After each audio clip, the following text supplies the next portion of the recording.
Drage petašice i petaši, dobar vam dan i dobrodošli na učenje hrvatskog jezika na daljinu. Danas ćemo govoriti o prezentu.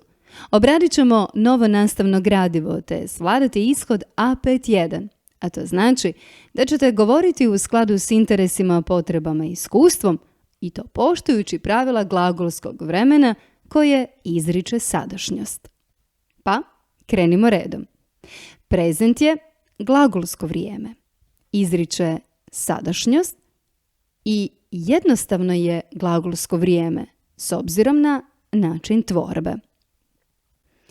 Kad govorimo o prezentu, odnosno sprezanju, sjetimo se, sprezanje je promjena glagola po glagolskim osobama. Tvori se na jedan vrlo jednostavan način i zato ga i zovemo jednostavno glagolsko vrijeme. Kakav je to jednostavan način? Na osnovu dodaju se nastavci. Pokazat ću vam kako na 4 različita primjera. Prva 2, čekati i tresti. Možete primijetiti kako su odvojene osnove od nastavaka. Čekati, tresti. Glagol čekati glasi: čekam, čekaš, čeka, čekamo, čekate, čekaju. Crveno su označeni nastavci: am, aš, a, amo, ate, aju. Glagol tresti, vjerujem da znate kako on glasi: tresem, treseš, trese, tresemo, tresete, tresu.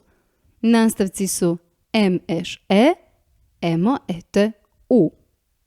Obećala sam 4 glagola, pa evo još 2. Sljedeća 2 su piti i raditi. I opet je za tvorbu prezenta potrebno odvojiti osnovu od nastavka. A glagol piti po osobama glasi: pijem, piješ, pije, pijemo, pijete, piju. Raditi pak glasi: radim, radiš, radi, radimo, radite, rade. Te smo dobili još 2 vrste nastavaka: jem, ješ, je, jemo, jete, ju i im, iš, i, imo, ite, e. Iz ovoga vjerujem da možete zaključiti tvorbu prezenta, a ona je sljedeća: osnova i nastavci. Baš zato što se tvori od samo jedne riječi, dakle na osnovu se dodaju nastavci, ova je tvorba jednostavna, a prezent jednostavno glagolsko vrijeme. Nastavci za prvu osobu jednine mogu biti ili im, ili am, ili em, ili jem, ovisno o glagolu. Što se pak negacije tiče, negacija se tvori tako da česticu ne dodajemo na prezent. Ne plus radim, odnosno ne plus pišeš. Pišemo odvojeno, a izgovaramo zajedno: ne radim i ne pišeš. Osim kod glagola nestati, nestajati, nedostajati, nemati i nemoj. Što se pak upitnog oblika tiče, na prezent dodajemo česticu li. Radim li, pišeš li. Nikako ne smijete reći da li pišem i da li radim. Da plus li plus prezent nisu dio hrvatskog književnog jezika. Ali su zato dio hrvatskog književnog jezika pomoćni glagoli.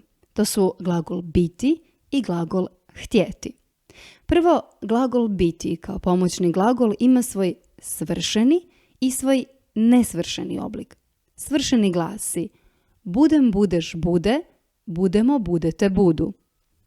Nesvršeni ima svoj naglašeni i nenaglašeni oblik, odnosno dulji i kraći. Jesam, jesi, jest, jesmo, jeste, jesu. I kraći: sam si, je, smo, ste, su.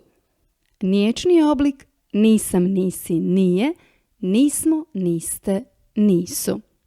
Pomoćni glagol biti svakako morate znati, jer će nam on trebati i za tvorbu nekih drugih glagolskih vremena.